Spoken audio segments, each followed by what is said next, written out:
footballgameplan.com, where football makes sense. I'm Emory Hunt, the czar of the playbook. Bring you our preview of the 2013 Pinstripe Bowl between the Rutgers Scarlet Knights and the Notre Dame Fighting Irish. Now let's take a look at some keys to victory for both teams, starting with Rutgers.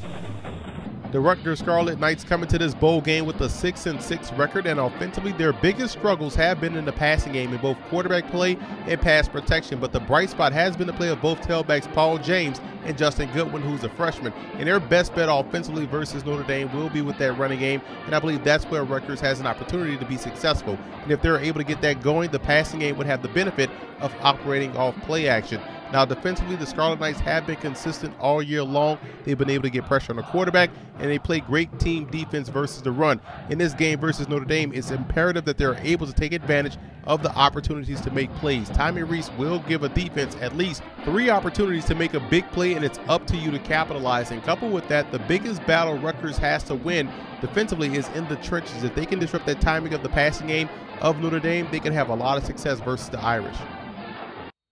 Now let's move over to Notre Dame in this ball game, and quietly the Fighting Irish have put together a very solid 2013 season considering the circumstances at quarterback before the season started. Now versus Rutgers offensively, I believe the best strategy would be to play the horizontal game with guys like TJ Jones, Amir Carlisle and company in space to open things up over the middle for Troy Nicholas, the outstanding tight end. Notre Dame has to force Rutgers' defense to consistently make plays in space. Now on the defensive side of the football, the Scarlet Knights are a pro-style offense, so you know you're going to see a lot of lead, ISO, and even power plays, which is why the Irish have to play with better run fits, and also they have to be consistent in their effort to stop the run. Otherwise, they'll find themselves on the field for a long time versus Rutgers.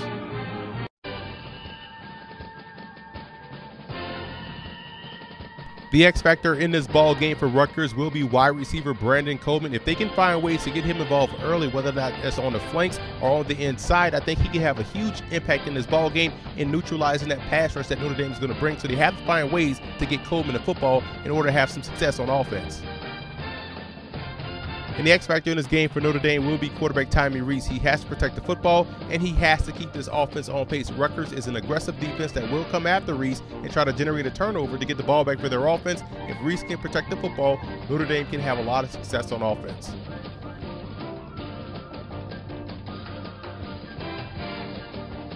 Now here are some coaching points for both teams in this ball game. For Notre Dame, the linebackers must have a great game in order for this defense as a whole to have success. We spoke about this before, how well Rutgers can run the football, and if they can't stop the run like they have had issues all season long, it could be a long day. And I believe they have to communicate in the secondary. What they're going to see this week versus Rutgers in the passing game, a lot of combo routes. They have to be able to communicate and pass guys off effectively if they want to have a chance. And the running backs have to be more involved in the passing game. They have some athleticism back there in the backfield with Atkinson and also Amir Carlisle. Get those guys the football in space and allow them to make one miss, and hopefully they can take it the distance.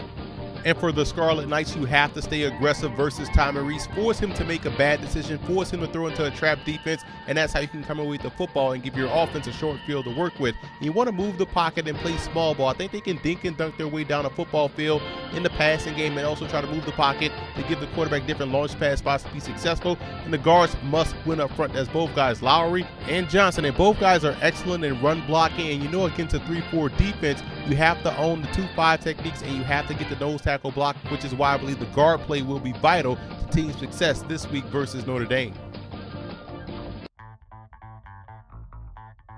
Now here are some 2014 draft prospects that you want to keep an eye on in this ball game. For Notre Dame, very talented ball club on both sides of the ball, especially on the line of scrimmage on both sides. You look at Stephon Tuitt, outstanding defensive end, 6'6", 303. Lewis Snicks is injured. He won't play in this game, but definitely is a guy you want to keep an eye on moving forward. And on the offensive side of the football, you look at Zach Martin at tackle, 6'4", 305, and Chris Watt, an outstanding guard at 6'3", 313. On the flanks, you look at TJ Jones, talented wide receiver, does a great job of getting in and out of his breaks, and Bennett Jackson, outstanding matchup corner. And I'm a big fan of both Prince Shimbo and tight end Troy Nicholas, who's a junior, but definitely is one of those guys that's going to be the next in a long line of outstanding Notre Dame tight ends.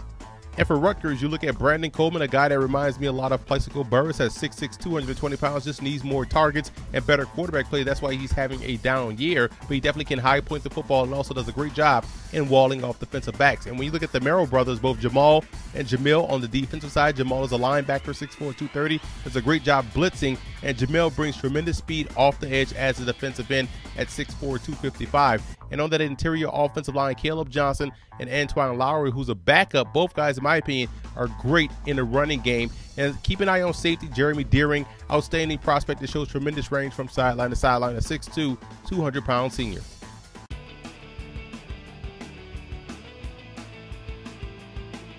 The 2010 Pinstripe Bowl was the inaugural game that featured Kansas State and Syracuse, and this was an exciting game that went back and forth until Kansas State scored with a minute and 13 left in the ball game, but a bogus celebration penalty cost the Wildcats 15 yards, and they were forced to go for 2 in order to tie the game, but being that far out made it tougher to convert, and Syracuse was able to hold on for a 36-34 victory.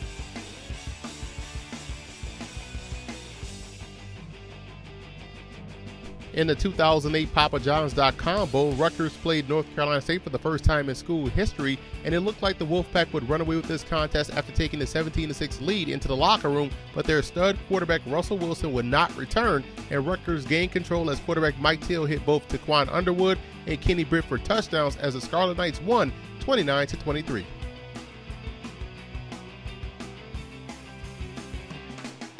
In the 1993 Cotton Bowl Classic, 5th-ranked Notre Dame took on the 3rd-ranked and undefeated Texas A&M Aggies, who was looking to claim a piece of the national championship that season, but the Fighting Irish had other plans as Notre Dame defensively shut down the explosive Aggie offense, while Texas A&M didn't have an answer for running back Jerome Bettis, who scored 3 touchdowns en route to a 28-3 Notre Dame victory.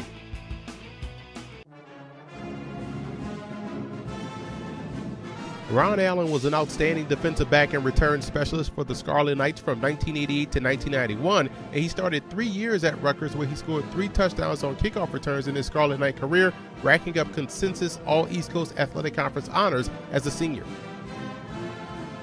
Chris Zorich started his Notre Dame career as a linebacker, moved down inside as a defensive tackle, where for the next 4 years he would be unstoppable, racking up the Lombardi Award, the UPI Lineman of the Year Award, and also became a 2-time All-American.